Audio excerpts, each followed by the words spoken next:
Why did the chicken cross the road? Because all the other chickens were jerks. But don't shh.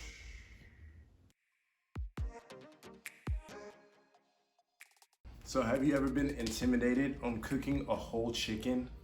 Well, you don't have to worry about being intimidated anymore because today I'm gonna show you how to make a very simple roasted chicken with summer tomatoes and fresh basil with a little bit of pan sauce.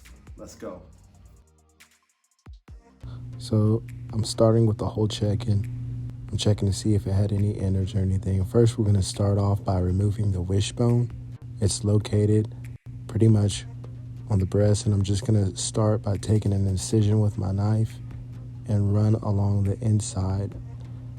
And you can feel it with your hands. And just make 2 little small incisions, and then with your fingers, go ahead and rip that sucker out. See? Boom, wishbone. And you just break it, make a little wish, and then all your dreams and wishes come true. Psych. You gotta pray, son. It's the only way things happen. Anyways, so basically we're gonna spatch cook this chicken. I'm gonna start off by removing the backbone. And you just really need some scissors or some kitchen shears.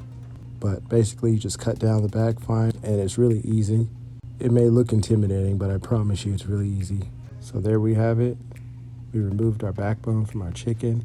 You can use that for stock, makes really good stock. And flip the chicken over. And all I'm doing is I'm patting any excess water, any excess moisture off the bird. And this is what's gonna help give it its nice crispy skin. So once we've got our bird patted dry, we're actually gonna start the dry brining process. And you can dry brine, you can inject, you can wet brine. Me personally, I like dry brining because it's the easiest, it's the simplest, and it takes a little bit longer, but I feel like it is the best when you're trying to get a nice roast chicken. And we're just gonna liberally salt our bird using kosher salt. Stay away from iodized salt. Iodized salt is the devil. So the salt is not only gonna draw out any extra moisture, but it's actually gonna tenderize the meat and make it more flavorful and more juicy. Ideally, you wanna let this dry brine in your fridge for a minimum of 24 hours. So before we cook our chicken, let's set our oven to 375 degrees Fahrenheit. So our bird is ready to be seasoned, and you can actually see osmosis in effect. You kind of see like the skin on the bird is a little tacky. The pan actually has a lot of moisture, some water, and some blood that the salt drew out of the bird. So we're just gonna pat that down real quick one more time to remove any excess moisture from the underside and on top of the bird. So here I'm using a little bit of EVOO, which is extra virgin olive oil. Rub my birdie down with it, and that's gonna help the pepper, the salt, and basically whatever seasonings you wanna put on your bird. You can get creative. You can do paprika, some cayenne, whatever you want. I'm just gonna keep it simple today because that's what I like. Be sure to season both sides of the little birdie. I like to use a lot of black pepper. Get all in those crevices, rub it down. Now you don't need to go super heavy like I did in the video, because if you go too heavy on the salt, your bird will taste salty, because you remember we seasoned it in the beginning. And I'm gonna crush, or attempt to crush, some garlic, whole garlic cloves. Separate those. Use the flat side of a blade. So I got my fire, my cast iron skillet going. I'm gonna add a little bit of oil to my pan and gently, very gently, set your birdie down. Skin side down. Throw your crushed garlic. And my favorite part, I'm gonna resuscitate the chicken. Clear. No, I'm just kidding. But I'm actually putting some bricks on top of the chicken, and that's what's gonna help give it that nice crispy sear also.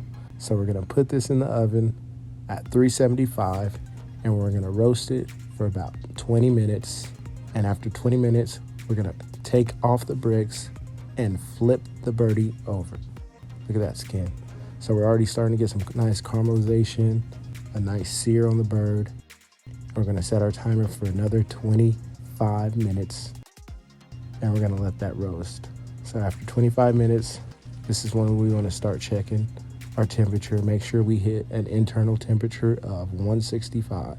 So whenever you're cooking a roast chicken or any kind of roast meat, always save the brown bits that remain at the bottom of the pan. They're delicious. You can saute some vegetables in the fat, but as long as you keep the heat kind of at a moderate temperature, because you don't want to burn that, because we're going to make a pan sauce out of that. I'm just sauteing some tomatoes, right until the point where they start to burst, they crack. That's when they're done. Set those aside, remove my garlic. And so you obviously don't have to use white wine. Chicken stock works just as well. But I'm gonna deglaze my pan with about a half a cup of 3/4 cup of white wine.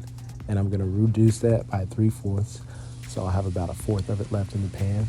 I'm gonna add my roasted garlic back into the pan. And I'm just gonna stir that and let that reduce down until it's a nice consistency. So after your chicken stock or white wine is reduced to about 1/4 cup, add in about a tablespoon of heavy cream and just mix that in. Add in about another tablespoon of butter and a splash of balsamic vinegar. And there you go, you've got a nice little pan sauce to go on top of your chicken. And so let's plate and cut this bad boy up. Yo! Don't mind my my awful carving skills. I don't know what I was doing. Maybe I just need to make a video on just like how to carve a chicken, because Lord knows I need help.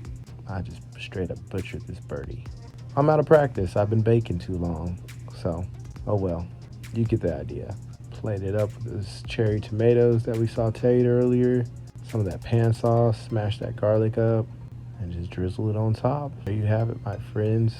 A simple roasted chicken with pan sauce, cherry tomatoes, a little bit of parsley, and fresh basil.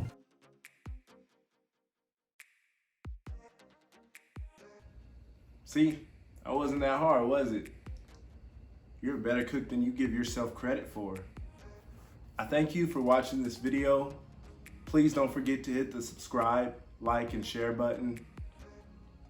And I'll see you next time on Cooking with Excellence.